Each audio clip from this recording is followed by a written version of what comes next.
Continuamos durante esta sesión de sobremesa, entiendo que con los estómagos llenos, ¿verdad? Y quizá un poco relajados. Voy a intentar hacer que los primeros minutos sean participativos como han sido esta mañana y a través de Menti de nuevo hagáis una breve encuesta solo de 2 preguntas.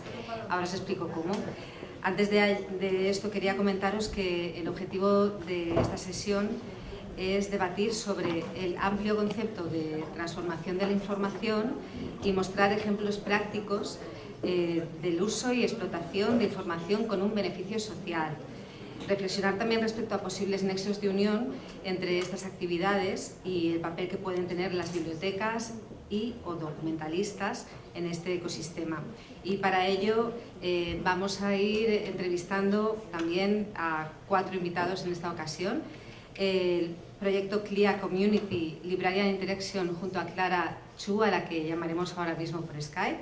Transformar información científica en un producto al alcance de todos con José Pío. Pirosat o la teledetección como herramienta contra incendios forestales con Daniel Martínez. Y establecer puentes, aprendizaje colaborativo e inclusión social desde las bibliotecas con Luisa Mora. Tras las entrevistas, cambia un poco el formato con respecto a esta mañana. Voy a entrevistarles primero y después habrá un bloque para que vosotros lancéis vuestras preguntas o vuestras reflexiones respecto a lo que se ha comentado. Lo que nos gustaría es que participarais el máximo número de personas y por ello limitamos a 3 minutos aproximadamente la intervención de cada uno. En función de las consultas se podrá extender más o menos, pero lo que nos gustaría mucho es que participaréis todos en ello. Y respecto a las preguntas de calentamiento, que digo, me gustaría que de nuevo cogierais vuestros móviles durante unos segundos y en este caso accedierais de nuevo a menti.com, pero con otro código, con 40 55 69.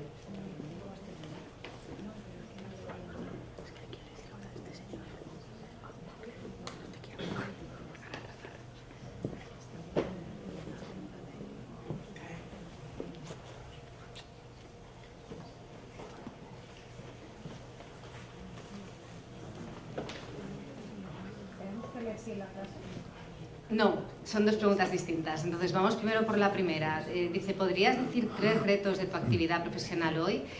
Es difícil sintetizar en 3 palabras cuál es tu actividad, cuál es la actividad de cada uno, pero si pudierais tratar de reducir en ese concepto, ¿no? Y decidme, para reflejar aquí, cuál sería vuestra actividad profesional en este momento.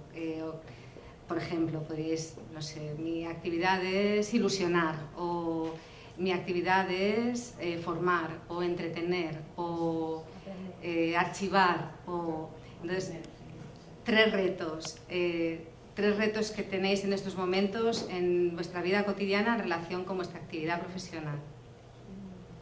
Si queréis os doy un tiempo para que penséis. ¿Ah, sí? Bueno, veo sí que hay muy poca actividad, ¿eh? No sé yo si...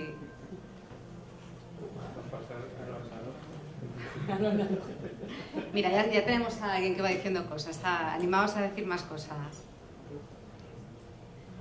Mejorar, transformar, jefes... Concienciar, conocer, entender, recursos, encontrar... Va, animaos y decir más cosas.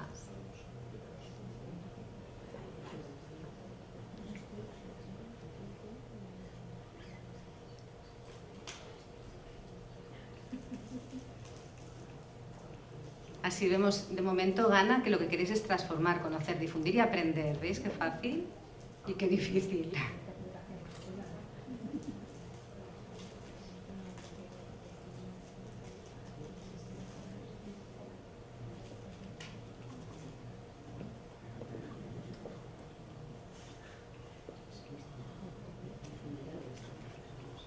Además, la aplicación es una chivata, dice que solo 14 habéis participado, ¿eh?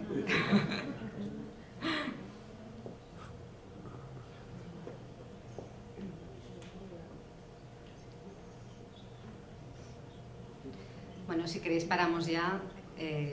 Mira, aún seguís metiendo contenido.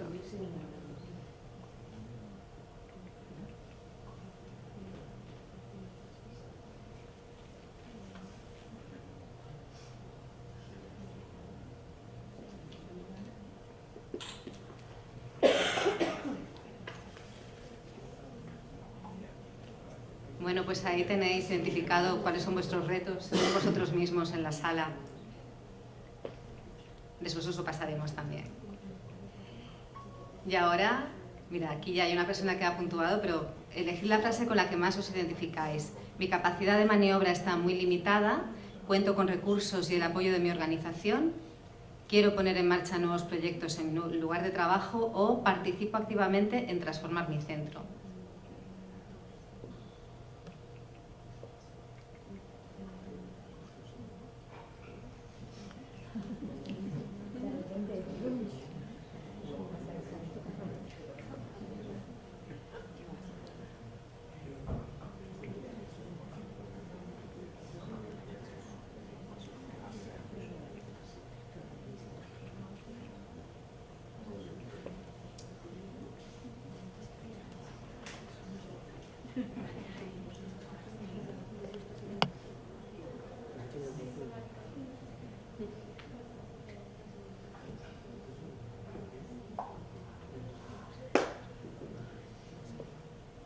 Bueno, os veo motivados, ¿no? Gana más eso de querer hacer cosas. Tenía preparado un vídeo para si había mucha limitación de maniobra, pero como veo que no, que estáis muy activos, vamos a intentar contactar ya con Clara para seguir avanzando. Y muchas gracias por participar. Vamos con ello.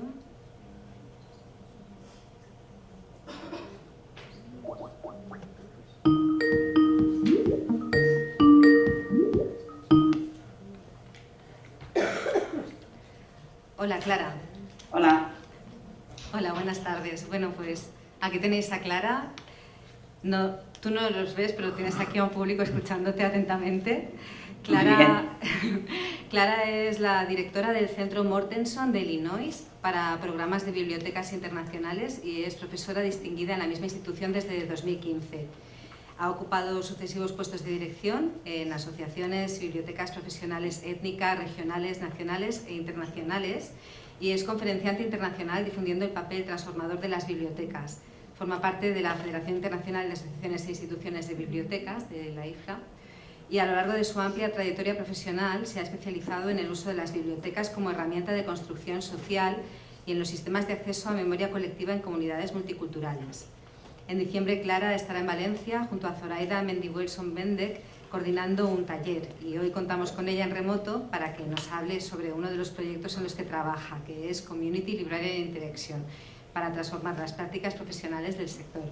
Buenas tardes, ¿no, Clara? Buenas tardes.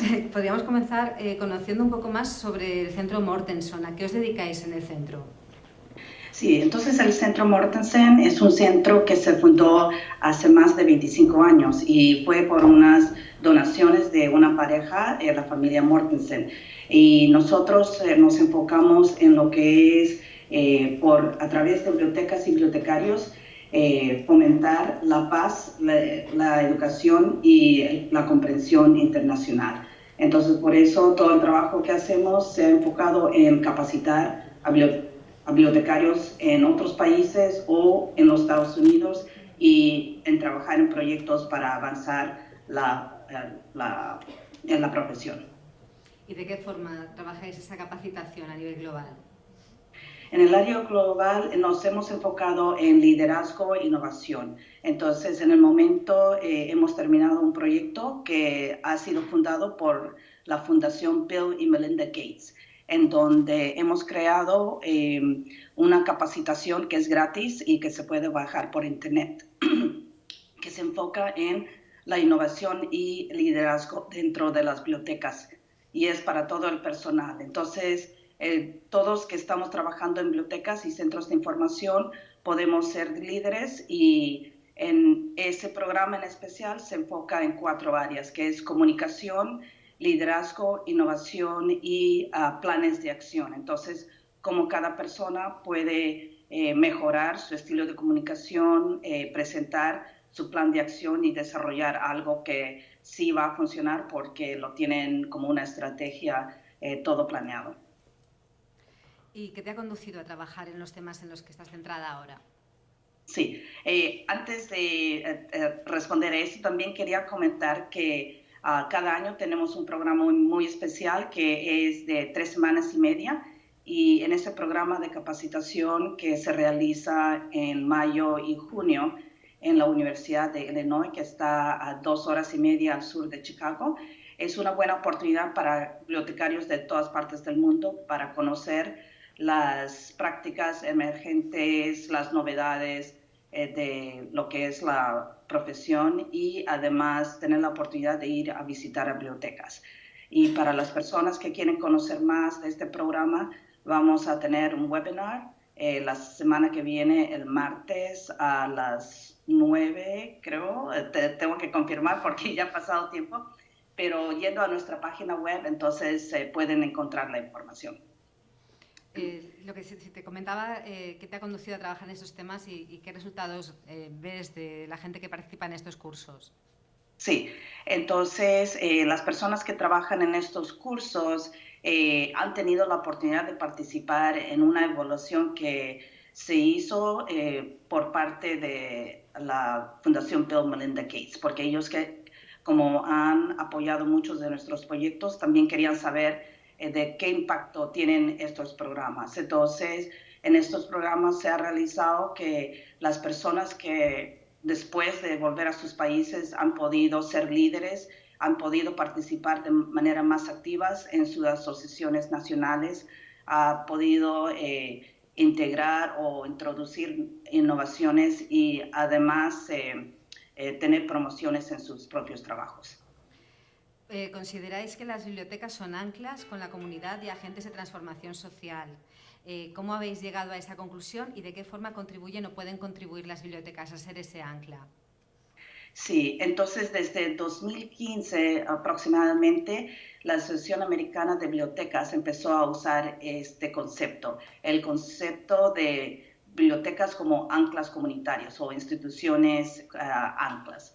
Entonces, esto quiere decir que es una institución sin ánimo de lucro que tiende a estar establecida, arraigada en una comunidad, apoyando las economías locales y contribuyendo al desarrollo local.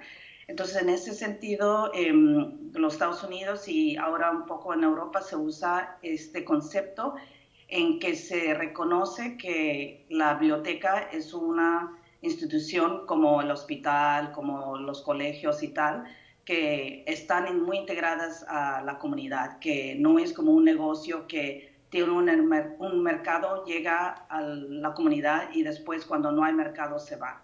Entonces las bibliotecas como anclas comunitarias son vistas como centros de vida académica, investigación y espacios muy valorados. Entonces formamos parte central o la parte vital de cada comunidad. Uno de los proyectos de tu centro es Libraries for Peace. ¿Podrías describirnos en qué consiste? Si quieres voy a poner mientras la web también para que ellos vean qué es Libraries for Peace y mientras estás comentándonoslo tú. Muy bien. Entonces, como les había comentado, el centro tiene la misión, una parte que es la promoción de la paz. Y es porque la pareja que donó el dinero para establecer el centro estaban muy preocupados, ¿no?, después de la Segunda Guerra Mundial y tal, que debe de haber una manera en que a través de la información se podía conocer las personas mejor. Y así que la información nos lleva hacia una paz porque conocemos mejor unos a los otros. Entonces, cuando yo empecé el trabajo con el centro hace más de 2 años, yo dije, es una área que quería trabajar. El año pasado empezamos esta iniciativa que se llama Bibliotecas para la Paz, y dentro de esa iniciativa pretendemos compartir información de bibliotecas que están avanzando la paz. También tratamos de dialogar sobre qué es la paz o qué es lo que puede llevarnos hacia una paz a nivel local o mundial. También estamos tratando de tomar acción hacia la paz. Entonces, y la última parte es compartir recursos. Entonces, en la parte que es actuar, estamos tratando de promover lo que es el Día Internacional de la Paz, que es el 21 de septiembre. Y para ese día queremos que todas las bibliotecas celebren este día y la estamos nombrando como Día de Bibliotecas para la Paz, que es el 21 de septiembre. Y dentro de lo que es la página se puede encontrar información de cómo se celebra este día a través del mundo y también cómo se está celebrando cada año por las Naciones Unidas. Entonces, eso es una información. Entonces, al nivel de actuar, también queremos que las bibliotecas actúen para avanzar la paz. El año pasado, cuando empezamos, entonces, lo que queríamos hacer es colaborar con las actividades y los esfuerzos de la IFLA. La IFLA se ha enfocado mucho en desarrollar recursos para avanzar los objetivos sostenibles de la paz. Entonces, los objetivos sostenibles de desarrollo son unas que han sido aprobadas por las Naciones Unidas y hay 17 objetivos en que estamos trabajando las bibliotecas por parte de un acceso a la información, la preservación del patrimonio cultural, el acceso a tecnologías de comunicación y a través de la alfabetización informacional. Entonces, dentro de ese proceso ya tenemos un nuevo proyecto y ese nuevo proyecto que va a ser el enfoque del taller que vamos a dar Zoraida Mendihuoso Pendek y yo en Valencia en diciembre. Muy bien. Esta mañana ya Violeta nos ha hablado de esos objetivos de desarrollo. Nos gustaría conocer un poquito más, y ya para cerrar la entrevista, ¿qué es CLIA, que es Community Library Interaction? Sí, entonces Zoraida, que trabaja en la Universidad de Lincoln, en Inglaterra, y yo somos amigas desde hace unos años, nos conocimos en Valencia, aunque yo trabajo en los Estados Unidos y ella trabaja en Inglaterra. Valencia ha sido la ciudad común, un espacio de encuentro para nosotras y entonces desde hace unos años empezamos a hablar de qué proyecto podemos trabajar juntas. Ella que ha trabajado mucho en lo que es la ciudadanía activa y yo en la parte de bibliotecas. Entonces la Navidad pasada empezamos a desarrollar este proyecto que se llama Interacción Comunidad Biblioteca. Y en este proyecto lo que queremos hacer es crear un espacio dentro de las bibliotecas para que las bibliotecas trabajen con su comunidad y no solo para su comunidad. Reconocemos que las bibliotecas están haciendo ya mucho para sus comunidades, pero eso quiere decir que a veces no nos paramos para ver cómo las mismas comunidades pueden ser protagonistas de sus futuros y trabajar para un bien común.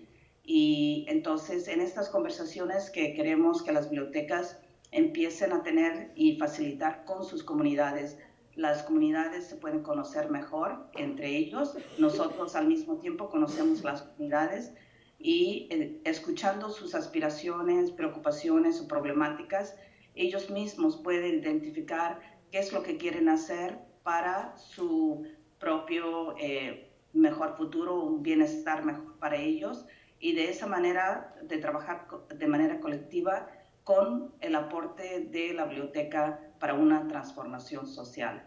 Entonces, de esa manera, como había indicado antes, queremos que las bibliotecas empiecen a trabajar con la comunidad al mismo tiempo para la comunidad. Muy bien, Clara, pues si quieres, mira, lo que vamos a hacer ahora, vas a estar todo el tiempo presente ahí en pequeñito mientras seguimos entrevistando al resto de participantes de la mesa de esta tarde. Y al final de las entrevistas sí que habrá un bloque de preguntas, así que todas las personas que están aquí, si tienen alguna consulta que realizar, ella va a estar aquí con nosotros y va a responder. Gracias por participar, Clara. Gracias. Vamos a seguir ahora con José Pío Beltrán. Le invitamos a que suba aquí al escenario.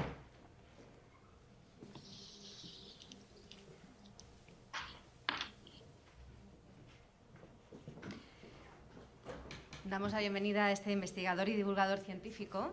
Gracias por estar aquí, José. Bueno, gracias por invitarme. Él es profesor de investigación del Consejo Superior de Investigaciones Científicas, en concreto en el Instituto de Biología Molecular y Celular de Plantas.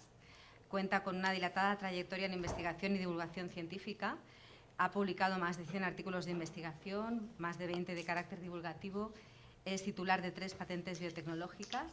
Y antes de este proyecto, del proyecto del que vamos a hablar hoy, dirigió el programa de divulgación científica Trasfondo, que surgió bajo el lema Hablamos de ciencia y tomamos conciencia. Me ha encantado el titular, de que se emitieron más de 80 programas. Hoy viene para hablarnos del reto de conseguir transformar la información científica en un producto de consumo al alcance de todos.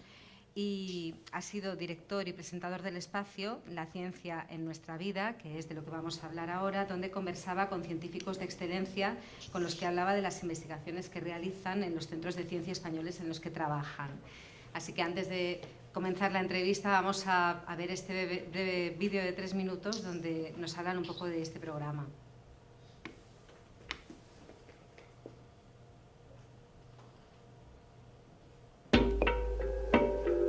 Me llamo José Pío Beltrán, soy investigador del Consejo Superior de Investigaciones Científicas y os quiero presentar un nuevo programa de televisión que se llama La ciencia en nuestra vida. Nuestro objetivo es acercaros a los científicos y científicas, que veáis cómo son, lo que hacen, cómo trabajan y, lo que es más importante, cómo lo que están haciendo, cómo lo que investigan va a repercutir en vuestras vidas.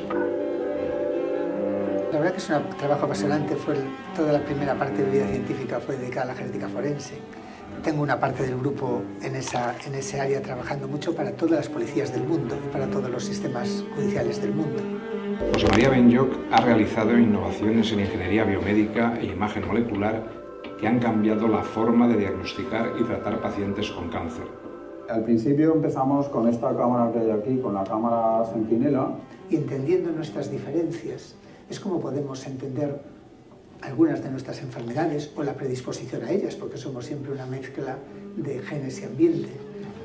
Es muy simple, está muy estudiado, se sabe que tiene 302 neuronas, pero a la vez es lo suficientemente complejo, es capaz de aprender cosas, de olvidar cosas, tiene muchos tipos de neuronas diferentes, que es lo que a nosotros nos interesa, y esas neuronas son equivalentes, en cierto modo, a las que tenemos nosotros. Lo que te decía de los neurotransmisores, pues ejemplos como la dopamina, la serotonina, que probablemente mucha gente sea familiar, acetilcolina, todo eso también, las neuronas del gusano se comunican igual.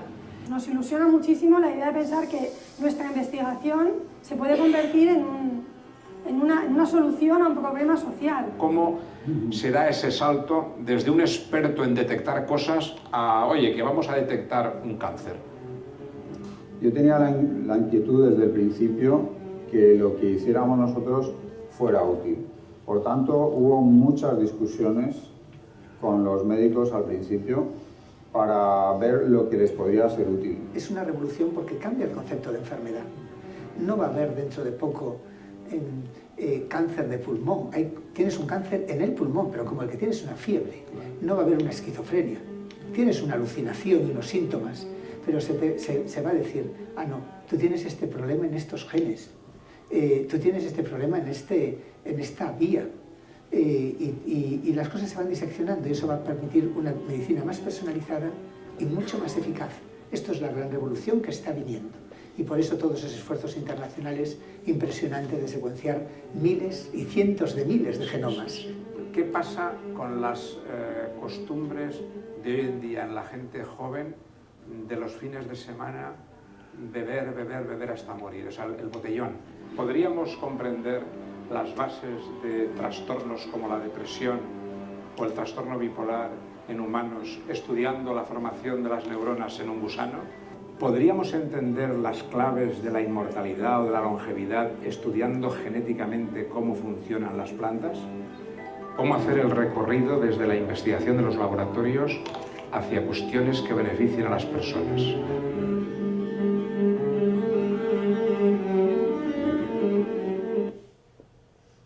Bueno, pues, ¿cómo surge este espacio? ¿Por qué? Bueno, surge de la necesidad absoluta que un científico experimental, en mi caso, yo me dedico a la genética molecular de plantas, de tratar de llevar a la sociedad el valor del pensamiento crítico en este mundo donde nos movemos básicamente entre emociones y razón y quizá quizás la mayor parte del tiempo vemos que nos vamos más hacia las emociones y menos hacia la razón. Entonces hace falta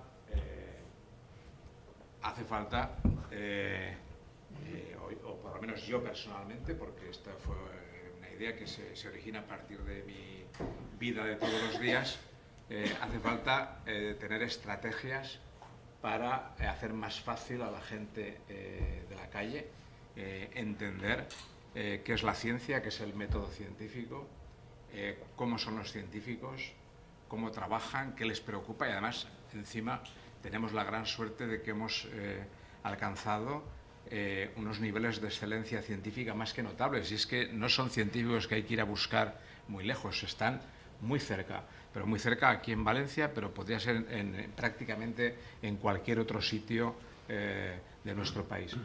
Entonces yo creo que bueno, la gente reacciona con sorpresa, pero la motivación es decir, miren, no tengan esas imágenes estereotipadas de los científicos, somos gente muy normal. A veces la gente espera gente rara, haciendo cosas raras. Tengo muchas anécdotas que podía contar de esto. Y no, los científicos son gente normal y los tenemos al lado y vale la pena hablar con ellos. José, vamos a hacer una cosa, porque no quiero que me pase lo mismo que a Violeta y veo que mi equipo se está muriendo, así que voy a hacer un segundo, voy a coger un momento el cable de luz y así seguimos la entrevista. Sí, sí.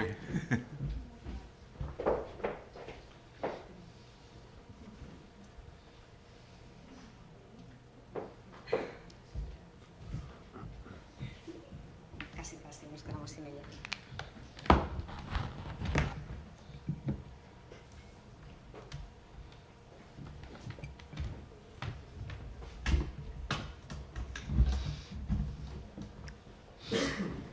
Ahora sí. Bueno, pues, ¿cómo se selecciona el contenido que contenía cada uno de los episodios? ¿Cómo haces esa labor de gatekeeper? Sí, bueno, básicamente quizás tal y como yo lo analizo, una de las bases, porque estos programas es mucho José Pío, pero hay un equipo de gente detrás, de muchas clases, hay mucha colaboración. Lo que es la selección es algo que hago yo personalmente porque conozco el mundo científico. Entonces son varias cosas importantes. Conocer la ciencia que está en la frontera. O sea, que yo quiero que la gente de la calle se acerque a los científicos realmente que están en la frontera. Y no es suficiente eso. Además, tienen que ser científicos que, además de hacer muy bien su trabajo, son capaces de explicarlo con palabras sencillas. Y un tercer componente, porque hay también gente haciendo cosas interesantísimas que sería muy difícil de explicar a la gente por qué son interesantes. Entonces, digamos, la tercera pata del procedimiento de selección es que claramente sean investigaciones de las que se vea que se deriva con facilidad. Son aplicadas, ¿no? Claro, son aplicadas o que permiten, pueden ser muy básicas, pero permiten inmediatamente innovar y cambiar la vida de las personas. O sea, que son esos tres criterios. ¿Qué dificultades había que superar en la etapa de crear el contenido y en la etapa de difundirlo? Bueno, para crear el contenido ya digo que yo podría estar haciendo esto toda la vida. Es decir, lo digo que es una buena noticia, que tenemos muchos investigadores y muchos que lo saben contar y muchos que hacen cosas que a la gente le importa. O sea, que ese para mí no es un problema, es un problema sí, de que dentro de las múltiples cosas que tengo que hacer, pues preparar un programa de estos supone que mi tiempo libre de vacaciones pues lo tengo que consumir en hacer estas cosas, ¿no? O sea, las dificultades vienen en seleccionar, digamos, el modo de hacer, cómo llegas a la gente. Y lo primero que uno tiene que decidir es quién es la diana. O sea, has dicho antes, has mencionado que he hecho muchísimas actividades de divulgación científica y siempre hay uno de los focos es a quién le vamos a contar las cosas. En este caso concreto, yo quería a la gente de la calle. O sea, yo quería el ciudadano medio. Y para llegar al ciudadano medio, pensé que el mejor método sería a través de la televisión. Y afortunadamente, pues ahí todo esto comenzó. El primer programa que has dicho, los 80 programas de trasfondo, esto sí. Fuera una colaboración con un equipo de realizadores y productores ligados a la televisión pública de la Universidad Politécnica de Valencia, y toda esa parte técnica yo no me tenía que preocupar para nada, eran ellos los que realmente hacían toda esta parte. La serie más reciente, que es La ciencia en nuestra vida, de las cuales han salido algunos programas aquí, de nuevo, digamos que me he complicado la vida porque los expertos en comunicación y en televisión querían hacer unos programas que se salían algo del formato que yo utilizaba, que era sencillamente una cosa muy sencilla, de un plató con una mesa, un lado, otro lado, y una conversación. Esto es importante porque si alguno quiere ver esos programas, que están todos en la web de la Politécnica, hay 80, veréis que son realmente conversaciones. O sea, yo no sabía las preguntas que me ibas a hacer, pero es que cada vez que yo llamo a un científico o una científica para charlar de ciencia, no sabe. No hay preguntas ni respuestas. Es sentarse a hablar de su trabajo y de alguna manera lo que yo tengo que ser capaz es de ponerme en el lugar de una persona de la calle y decir, vamos a ver, si yo tengo la oportunidad de tener delante de mí al tipo que más sabe de dinosaurios de este país, ¿qué quisiera saber? ¿Qué quisiera? Y entonces tengo que hacer ese esfuerzo. Lo puedo hacer perfectamente, me lo da más difícil a lo mejor en mi propio campo. O sea, fíjate si es curioso. Pero conforme la temática de la investigación se aleja más, es más sencillo ponerte en persona de la calle y qué me gustaría saber a mí. Y normalmente ese esfuerzo lo haces y se acierta, y entonces queda una conversación. Puedo deciros con 100% porque es así, que nunca jamás hemos repetido una toma en esos programas. O sea, que nos hemos sentado, hemos hecho la conversación, se ha terminado y punto pelota. Es decir, que... pero bueno, digamos que cuando uno elige ese medio, luego la televisión de la Universidad Politécnica de Valencia entró en crisis y entonces había que hacerlo con una productora externa. Digo que me compliqué la vida porque entonces esta gente empiezan a introducir otras variables que a un señor o una señora que no nos dedicamos a eso, pues te complican más la vida, porque quieren exteriores y quieres que camines y que subas y que bajes, entonces sopla un poco el viento y el micrófono, es un desastre. O sea, es decir, que al final sale muy bien, pero que es mucho más estresante, O sea, es decir, y entonces para poder conseguir eso, hacerlo con una productora externa, pues obviamente hay que conseguir el dinero. Son baratos los programas, pero aun siendo baratos, no sé si alguno de vosotros estáis metidos en actividades de divulgación y pedís, por ejemplo, proyectos a la FECIT, pues veréis cómo os tratan y los dineros que os dan. O sea, es decir, que es muy difícil, y luego de justificar esos dineros es más difícil todavía. Bueno, pues hay que ser capaz de acomodar lo que quieres contar, la diana del público y el medio, y al final de la corrida, cuando esas tres cosas se ponen a tiro, pues ya está. Lo fundamental, y supongo que para toda esta gente, que aquí hay de muchas edades pero muchos jóvenes también, yo siempre digo que lo fundamental es contar con gente capacitada pero con voluntad de hacer las cosas, y las cosas terminan saliendo. Hemos hablado sobre todo de la parte de producción, la parte de difusión. Sí. ¿Qué retos te has tenido que enfrentar? Claro, porque... Bueno, digamos que al principio, cuando empecé con Trasfondo, esto era televisión analógica, entonces yo podía saber exactamente cuántos espectadores tenían los programas. Yo me llevé una gran desilusión cuando me contaron de los primeros 10 programas, teníamos entre 50 y 60.000 personas viéndolo. Y yo dije, caray, un programa de televisión, esto tendría que ser mucho más. Luego un día fui al fútbol, que yo no voy mucho al fútbol, y aquí en Valencia, en el campo del Mestalla, estaba lleno a rebosar, y me quedé así mirando, digo, ¿cuántos hay? Y me dicen 55.000. Digo, ahí va, los mismos que ven mi programa. Y entonces cuando ves eso, dices, pues caray, pues no está tan mal. Luego me di cuenta de que empezaba a ir por la calle y que la gente me paraba, y por oiga, que yo veo, oiga, que no... O sea, iba a lo mejor a un restaurante de estos de obrerete en el Grau, y salía el cocinero y me preguntaba, o sea, que tenía su gracia. Luego esto digamos, la televisión, como digo, entró en crisis, y entonces tengo que decir que estos programas han tenido pero centenares de miles, millones de visitas, pero agarraros, a través básicamente de las televisiones educativas latinoamericanas, de tal manera que los científicos y científicas que han venido a hablar conmigo los conocen por esas entrevistas, lo saben de ellos mucho más en México, en Venezuela, porque están continuamente por ahí, y aquí en España es mucho más complicado. Tengo que decir que, claro, porque si no yo me montaría la vida de comunicador, que yo no he hecho el más mínimo esfuerzo en ese sentido. Es decir, los programas están en la mediateca del CSIC, están colgados en la web de la Universidad Politécnica de Valencia. Aquí en Valencia hay una televisión de estas locales de Levante que estuvo transmitiendo todos los programas. O sea, que sí que hicimos algún esfuerzo, pero ya lo que me faltaba era montar un gabinete de ventas. Para ello ya no he hecho más que hasta ahí. O sea, no es sencillo si hablamos de los grandes medios de comunicación. A todo esto yo no quería venderlo, es que lo regalo. O sea, porque mi vocación era sencillamente de contar. No es sencillo, vamos, yo para mí explica un poco cómo está este país.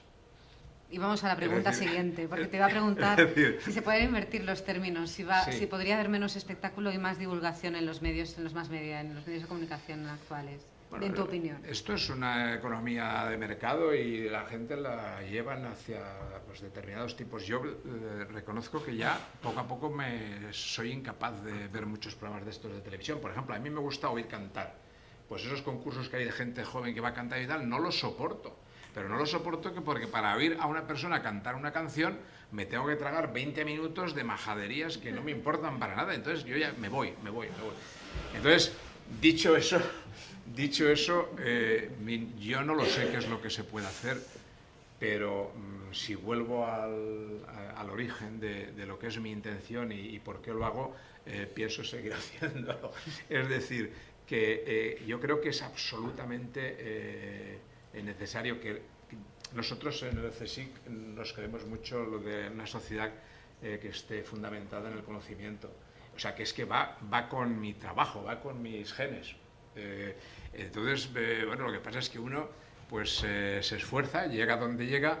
A mí ya me vale cuando encuentro gente que lo ha aprovechado y cuando me vienen pues, con tal de que, ¿sabes? Hay mucha gente que se te acerca y dice, pues vi esto y caray, descubrí pues que resulta que es verdad que es posible estudiar el trastorno bipolar estudiando un gusano y me he entrado y he estado... Bueno, esas son semillas que uno deja.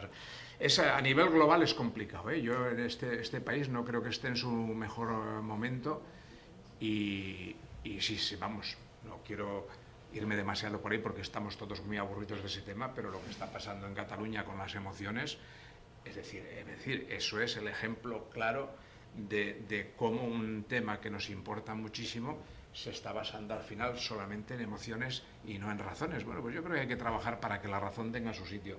Tampoco digo la razón 100%, pero vamos, como un 30-70 a favor de la razón, Es decir, yo con eso ya me conformaría. O sea, las dos cosas son importantes y tienen que jugar, pero si solamente vamos con emociones, yo creo que no tenemos futuro. ¿Cómo pueden contribuir los profesionales de la documentación y las bibliotecas a incrementar la divulgación científica? ¿Podríamos llevarnos a estos? Bueno, yo estaba pensando, antes, digo, caray, aquí hay mucha gente interesada en esto. Yo espero que me lo expliquéis cómo, porque, vamos a ver, en estos momentos, bueno, dentro de los muchos líos en los que me meto hace bastante tiempo que yo coordino la actividad de los 11 centros que el CSIC tiene aquí en la Comunidad Valenciana. O sea, que ahora, como supongo que hay gente de todas partes, pero en lo que me toca a mí, os puedo hablar más a los que vengáis de bibliotecas de aquí. Pero esta semana pasada, acabamos de abrir unas instalaciones estupendísimas en la Plaza de la Virgen, que se llama la Casa de la Ciencia del CSIC, en la Comunidad Valenciana. Y ahí por primera vez una de las cosas que hay es un depósito de los fondos editoriales del CSIC. Y el CSIC tiene, no una biblioteca, pero tiene los fondos editoriales y tiene una producción científica divulgativa impresionante. Entonces, una de las cosas que yo quiero es mover esos fondos y hacer colaboraciones con bibliotecas para poder montar acciones que sean útiles. Mis objetivos son transmitir la ciencia, pero que para los profesionales de las bibliotecas lo sean también. O sea que, por favor, es decir, los que tengáis interés y tengáis ocurrencias e ideas sobre esto, tenéis un aliado ya natural ahora mismo aquí, y además es que tenemos cosas que contar y cosas que transmitir, y tenemos profesionales que pueden colaborar con vosotros también. O sea que bueno, claro que sí. Hombre, yo no he trabajado con bibliotecas, podría empezar a decir cosas que me digáis qué tontería estás diciendo, pero yo creo que mover los libros de divulgación a través de las bibliotecas y plantear talleres y préstamos, muchas cosas, lo que queráis, podemos hacerlo. O sea que lo digo completamente en serio. Y bueno, si alguien no es de aquí y cree que eso tiene interés, también os digo que el CSIC está en toda España, y que montar estas cosas con el CSIC tiene que ser posible. Yo hablo por mi parte, estoy absolutamente convencido de que lo tenemos que hacer. O sea que yo estoy a vuestra disposición para eso. O sea que por favor, quedaros con el contacto, y los que tengáis interés, hablemos. José, pues muchas gracias por estar aquí, por dejar ese recurso encima de la mesa. Después ahora necesito que te sientes fuera y luego volverás a subir cuando sea el turno de preguntas. Perfecto. Gracias. A ti.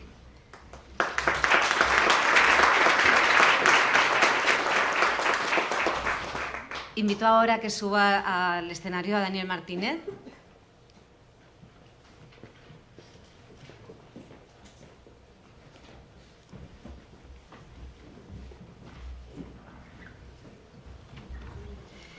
Bueno, pues Daniel, buenas tardes. Daniel es una persona que está aquí para hablarnos de un proyecto que se llama Pirosat, una herramienta de teledetección con la que trabaja en prevenir incendios forestales, entre otras aplicaciones. Vamos a asomarnos, por tanto, al análisis y explotación de datos, gracias a él. Él es graduado en Tecnologías Industriales, actualmente está cursando un doble máster con la Universidad Politécnica y la Universidad Técnica de Múnich. El año pasado cofundó el proyecto Pirosat junto a Alejandro Fernández, y me gustaría saber, en tu trayectoria profesional, has pasado por programación de simulación de motores, por diseño de aplicaciones móviles para aprender idiomas, cálculo de órbitas satelitales para sistemas de navegación, además de compaginarlo con habla fluida de griego, alemán, japonés, inglés. ¿Qué te lleva a poner en marcha el proyecto Pirosat? Bueno, pues siempre había tenido mucho interés, en general, por el uso de métodos numéricos para predicción, y me interesaba a nivel personal las catástrofes naturales. Y al principio fue un tema personal. Poco a poco fui leyendo, conocí a Alejandro, que fue capaz de darle un enfoque de más aplicación, y así es como surgió Pirosat. Surge en el marco de la Politécnica, Es un proyecto entre él y yo, sí, en cierta medida asociado a la universidad. ¿Qué tipo de fuentes de datos utilizas para tu trabajo? Pues utilizamos datos geoespaciales que proporciona la Agencia Espacial Europea o la NASA, y a partir de eso hacemos análisis del terreno para conocer cuál es el estado, qué tipo de vegetación hay, cuánta hay, etcétera, su humedad. Y gracias a todo eso y a mucho trabajo de investigación que se ha hecho durante las últimas décadas, pues es posible predecir simulaciones de incendio, que es en lo que estamos trabajando. Entonces, ¿trabajas con diferentes fuentes, aparte de...? Sí. ¿Qué otro tipo de indicadores son los que hacen que la suma de todos ellos lleve a...? Sí, bueno, también se me ha olvidado mencionar datos meteorológicos. En el caso de España utilizamos de la AEMET, pero para cualquier lugar del mundo utilizamos de la NOAA. Es siempre muy complicado porque hemos intentado hacer que el programa pueda funcionar en cualquier lugar del mundo, y unificar la información siempre es complicado. ¿Quieres mostrar alguna de las...? Sí.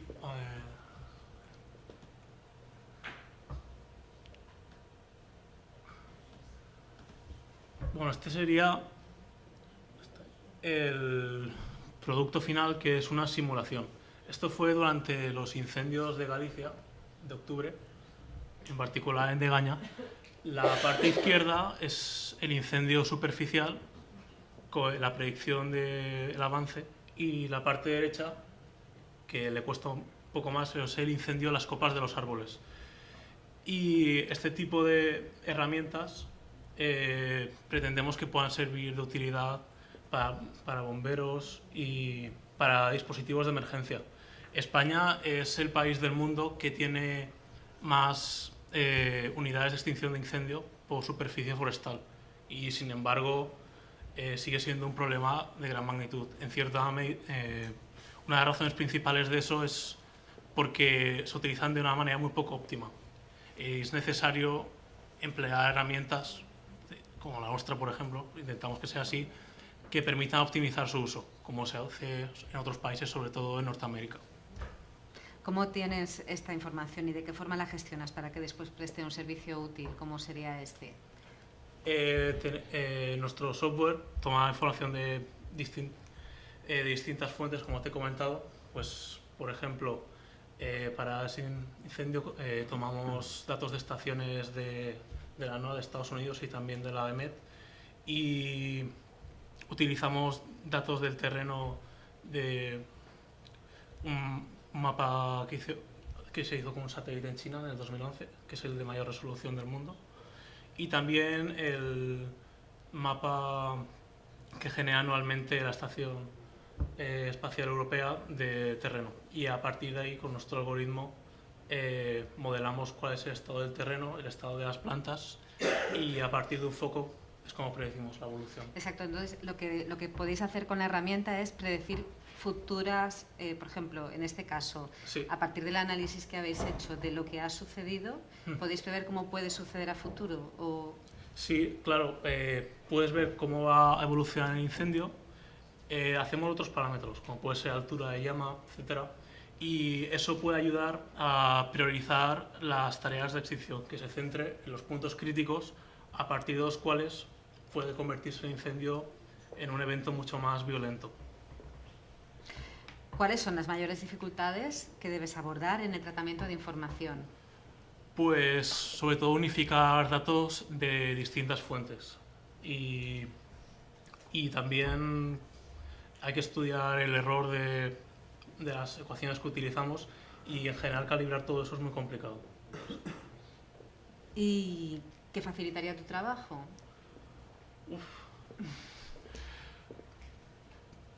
Bueno, pues más horas de poder dedicarme a tiempo completo a esto estaría muy bien, pero en general siempre ha sido mucho más sencillo implementar cualquier nuevo módulo o cuando la información que teníamos estaba muy unificada. En muchos casos hemos tenido que crear bases de datos a partir de muchas fuentes y eso siempre es un problema. ¿Crees que los datos abiertos son una fuente de recursos para hacer fuerte el sector infomediario? Porque de algún modo tú estás trabajando en el sector infomediario. Sí. Hay otra gente que también hace uso de esos recursos, de esos datos abiertos para hacer otro tipo de iniciativas y servicios. ¿En qué medida hacer crecer esos datos y qué cosas deberían mejorar en esos datos abiertos para que cada vez sean más útiles y generen más tipos de perfiles de trabajo en este sector? Sí, desde luego creo que son importantísimos, ya que permite tanto a organizaciones, porque nosotros empezamos como algo particular, ver lo que hay, los datos. Y incluso aunque no termine creándose ningún proyecto serio, siempre está bien que haya acceso a la ciudadanía, ya que pueden surgir ideas o en el futuro en otros proyectos que no están relacionados, y yo siempre me he encontrado con gente de otros sectores que a partir de lo que he aprendido, de dónde está la información, qué tipos de datos hay, se pueden sacar siempre muchas aplicaciones. Ponnos algún ejemplo, si puedes, de esas cosas que has ido descubriendo para que nos pongamos en situación. Sí, pues por ejemplo, a partir de saber la vegetación que hay, el terreno, escaneo, pues eso tiene muchas aplicaciones para la construcción de obras civiles. Pues eso es muy importante, saber qué zonas pueden ser más aptas, también por temas meteorológicos, y eso tiene aplicaciones en muchísimos campos, no solo en este. ¿Cuáles son tus próximos retos en este campo?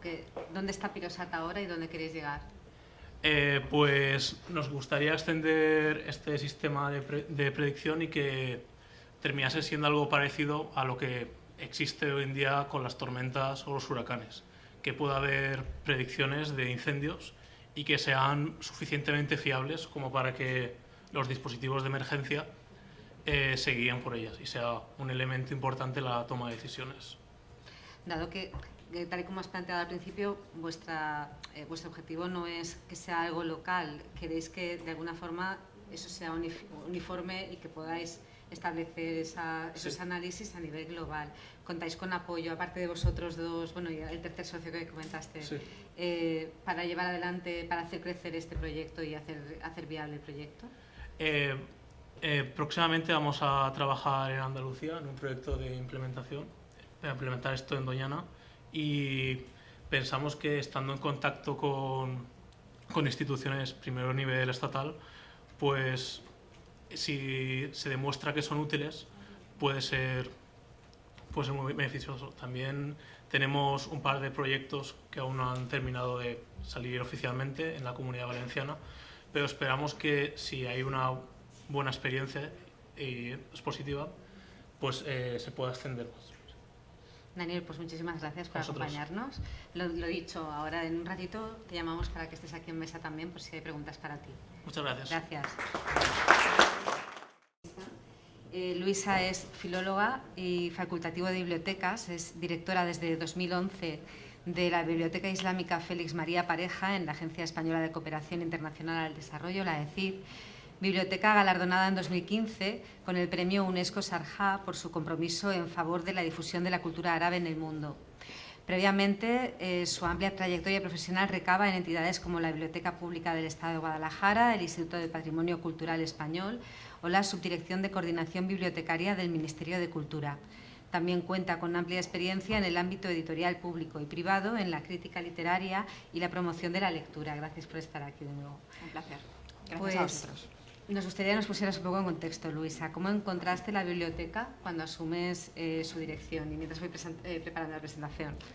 Pues cuando llegué a la biblioteca de la ECID, lo que me encantó es que había un depósito con una cantidad de ejemplares maravillosos, pues ahora os explico con un poco más de detalle, maravillosos en cuanto a cantidad, a variedad, a diversidad geográfica, mucho fondo en árabe y mucho fondo sorprendente, manuscritos, por ejemplo, árabes, cosas que para mí tenían valor como bibliotecaria y enseguida pensé que lo tendrían también para otra gente. Y sin embargo, no eran muy conocidos. O sea que el punto de partida era una muy buena colección que tenía uso fundamentalmente entre los investigadores arabistas, pero poco más. Y ya con ese primer diagnóstico, pues lo primero que me parecía buena idea era aumentar la difusión, la visibilidad de esos fondos. ¿Había un modo definido de cómo dar a conocer la biblioteca y sus fondos en el momento en que llegas? Pues al principio había una página web un poco estática, la de la institución, y teníamos un catálogo que entonces era SIRTES y era poco amigable con los usuarios. Luego hemos cambiado a Millennium y eso ya también es otra forma de acceder. ¿Qué usos se hacía de la biblioteca y quién la utilizaba básicamente en el momento en que tú llegas? La biblioteca era muy conocida entre los investigadores arabistas en la universidad, venían también alumnos, pero con el tiempo los arabistas han ido haciéndose mayores, los jóvenes no se acaban de incorporar y el reto era que hubiera también otro público que accediera a ello, ¿no? De otras carreras que no fueran, por ejemplo, filología semítica, historiadores, políticos, los propios diplomáticos del Ministerio de Asuntos Exteriores también, y a partir un poco de la idea de hacer más amplio el tipo de usos, han venido, por ejemplo, directores de cine que buscaban espacios de localización para películas y muchos periodistas también. La verdad es que es fantástico trabajar con un público diverso. ¿A qué te refieres cuando hablas de aprendizaje colaborativo y de inclusión social? Bueno, entre los públicos que vienen a la biblioteca hay parte, no muchos, pero hay gente que viene de países árabes, marroquíes o argelinos, han venido bastantes, gente con becas, otras veces vienen a hacer proyectos concretos. Yo invito a la gente a que lo que utilizan en la biblioteca lo compartan con los demás. Bueno, hay un blog, el blog La Reina de los Mares, en el que pueden hacer sus contribuciones y lo importante siempre es que lo que ellos han extraído del fondo vuelva al fondo. Yo les insisto mucho en lo que tenemos catalogado y en que si tienen otras publicaciones que no tenemos, que nos lo digan para adquirirlas o que nos las donen, de manera que podamos también mostrar a los demás la producción que hay sobre mundo árabe, muchas veces centrado en Al-Ándalus, pero también con una perspectiva más amplia. Aquí lo tenemos, el blog. Aquí está el blog con contribuciones. La última es sobre las mujeres musulmanas y su presencia en los medios, pero este es de una periodista que ha publicado la tesis. Hay uno reciente también sobre la ciencia de Al-Ándalus y luego hay gente que ha viajado. Por ejemplo, tenemos algunas cosas muy bonitas de las huellas del protectorado español en Marruecos. La verdad es que sumar los conocimientos de unos con otros, hacer que los investigadores muestren nuestros fondos señalando la bibliografía que hay y todo de manera hipervinculada, de manera que hay diálogo entre unos textos y otros, pues lo hace muy interesante. El lema de la sesión es la transformación de información. ¿Cómo pusiste en valor las colecciones, los depósitos y el patrimonio que alberga la biblioteca desde esa perspectiva de transformación? Cuando yo me quedé asombrada con el fondo antiguo, mis compañeros me comentaron que se había digitalizado una parte importante, pero estaba metido en discos duros y más, y lo primero que había que pensar era poner en valor esa digitalización. Tuvimos que buscar una forma de hacerlo accesible. Ahora tenemos una biblioteca digital, Vida, que contiene todo el fondo antiguo, y en el proceso de ponerla en abierto, pues nos encontramos con que podíamos casar las digitalizaciones con la descripción bibliográfica del catálogo. Hicimos un catálogo de fondo antiguo que también está en la biblioteca digital y transformamos el producto original, los volúmenes aislados del siglo XVII al XIX, y construimos lo que era un poco la idea, la imprenta o el desarrollo de la tipografía árabe en las imprentas europeas y las imprentas árabes. Esto parece sencillo así contado, pero tiene su intríngulis. O sea, trabajaba con arabistas en este momento.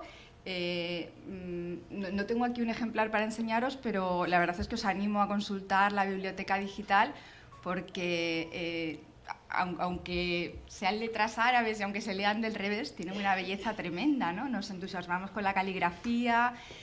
Pudimos implicar a gente de bibliotecas también de otros países, del norte de África y de Egipto, y mucha gente participó. Transformar la información es de tener un libro cerrado a abrirlo y permitir que cuente estas historias, ¿no? Bueno, esto y más, es que no sé si seguir hablando. Sí, sigo, por supuesto. Bueno, por ejemplo, también había otro fondo importante en el depósito que eran fotografías de un diplomático que se llama Fernando Valderrama. Entonces, el que supiera que estaban los álbumes de Valderrama podía verlos, pero lógicamente si digitalizábamos las fotos podrían estar compartidas para todo el mundo.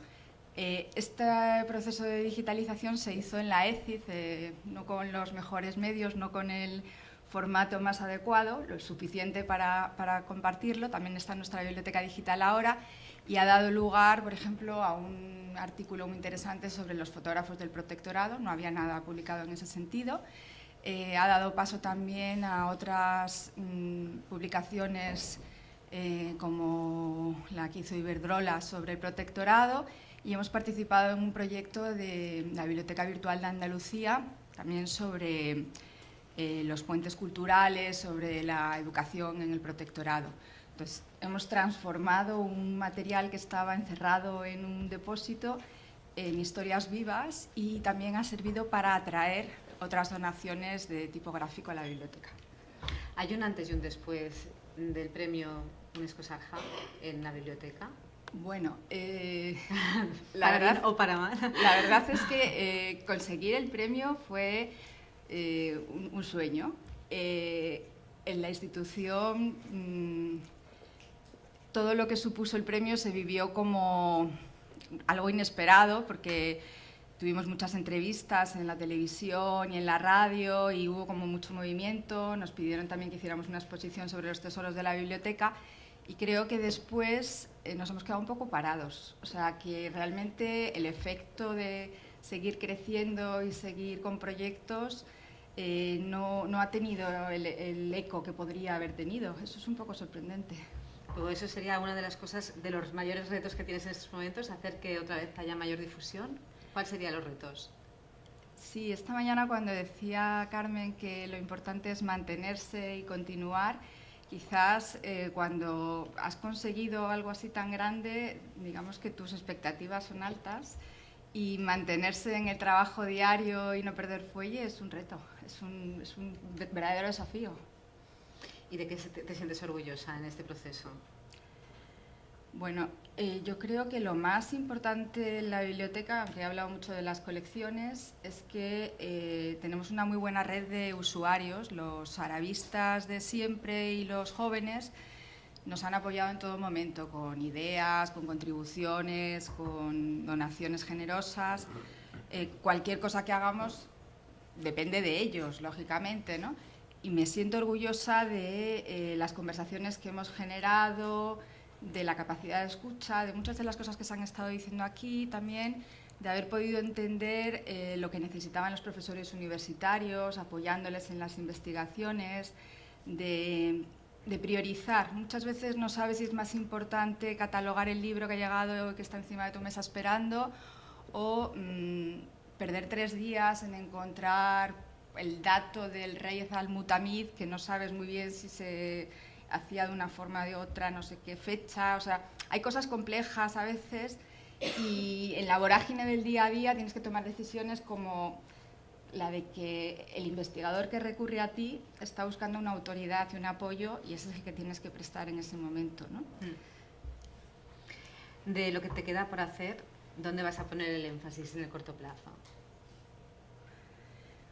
Pues hay que seguir teniendo proyectos de futuro. Por ejemplo, seguir digitalizando, contando con lo que ya está digitalizado o no en otras instituciones. Muy importante la cooperación. Cuando trabajas en el despacho muchas veces te olvidas de tus compañeros de biblioteca, pero te olvidas de que hay otras instituciones también, ¿no? Entonces, no caer en la zona de confort, de que ya estamos premiados y nos va bien, sino que hay que seguir pues escuchando, contactando. Por ejemplo, ayer cuando llegué aquí a Valencia me fui a la biblioteca del IBAN y están con una exposición y hemos quedado en hacer alguna cosa juntos también en temas de mundo árabe, todo lo relacionado con Mediterráneo. Yo creo que hay que tener eso en cuenta, ¿no? A veces te quedas sin comer, otras veces te supone otro tipo de esfuerzo, pero a cambio pues vas encontrando también un camino interesante en el que seguir. ¿Hay algo de lo que tenemos aquí que quieras comentar antes de cerrar la sesión? La página web, el blog... Bueno, como todo es bastante rápido y no da tiempo a avanzar muchas más cosas, os animo a mirar en la página web de la ECID. Tenemos la Biblioteca Islámica y la Hispánica, que son 2 grandes bibliotecas. El blog es compartido por las 2 bibliotecas. En la página web hay mucha información, pero, por ejemplo, en la comida hemos estado comentando que realmente Mundo Árabe Islam, la biblioteca de referencia nacional e internacional en Europa, quizás sea la nuestra, ¿no? Hay alguna biblioteca interesante también del CSIC en Granada y hay alguna biblioteca con buenos fondos, pero tenemos sobre todo lo que es la red de arabistas. Podemos conseguir informaciones interesantes.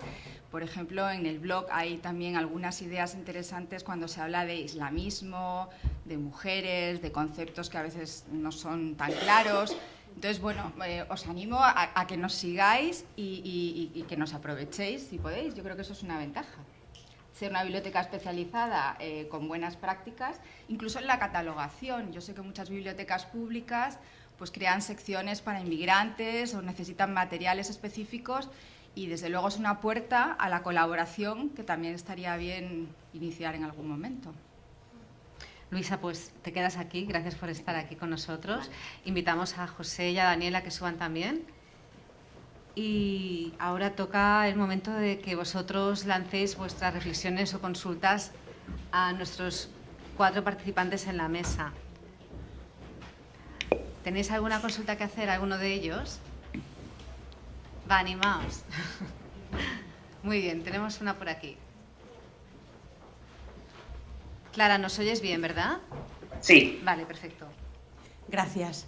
Yo lo que quería preguntar o hacer es que llevamos toda la mañana, sobre todo para José Pío, llevamos toda la mañana hablando, bueno, no toda la mañana, pero muchas veces hemos hablado de que es muy importante emocionar y tocar la parte no cerebral, más emotiva, para educar y para causar un impacto.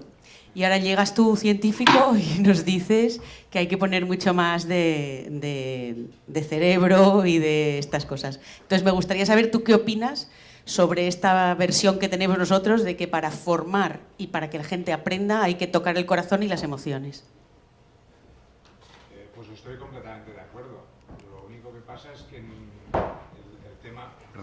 el tema emocional no se nos debe de ir de las manos, es decir, realmente, ¿quién va a discutir que las emociones son fundamentales en la vida de todos nosotros de todos los días? El problema es que cuando nos limitamos a eso, estamos quizás renunciando a la parte que más nos caracteriza como seres vivos. Entonces, yo entiendo que es complicado y tampoco me gustaría un mundo tan regido por la razón en el que las emociones no tuvieran cabida. Probablemente para entrar a la gente, y si te das cuenta, en los programas que yo hago, de alguna manera estoy jugando con ese tocar la emoción para atraer. ¿Y de qué manera? Pues yo lo que hago es tratar de seleccionar los temas. ¿Quién no tiene en su familia o en su casa un problema con adolescentes y botellones? ¿Quién no tiene en su casa, en su familia, en sus amigos un problema con enfermedades neurodegenerativas cerebrales, que es el Alzheimer, que es el Parkinson? Es decir, ¿quién?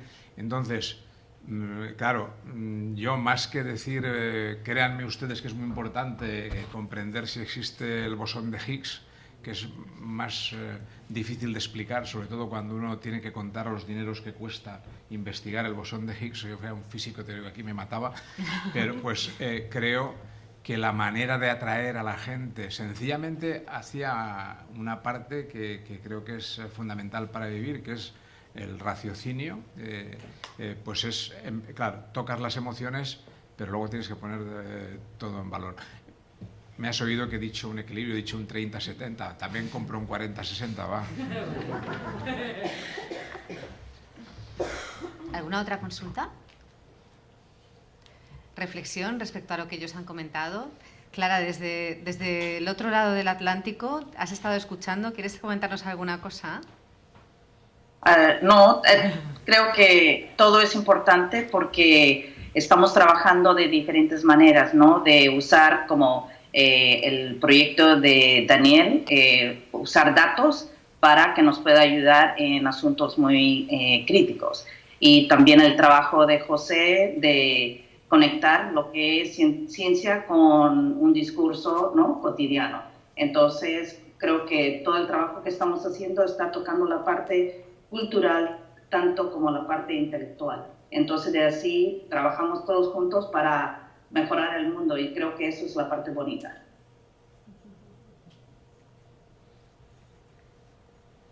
¿Nadie más? Bueno, pues entonces vamos a dar por cerrada la sesión. Clara, gracias por estar ahí al otro lado durante todo el tiempo escuchándonos y te emplazamos en diciembre, como bien has dicho, ¿no?, para escucharte en directo. Y a todos vosotros, sí, dinos.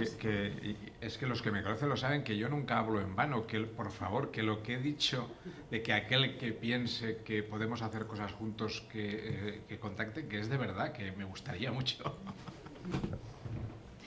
Gracias a todos entonces por estar aquí y vamos a seguir con la última sesión. Gracias a todos. Gracias. Gracias, María José.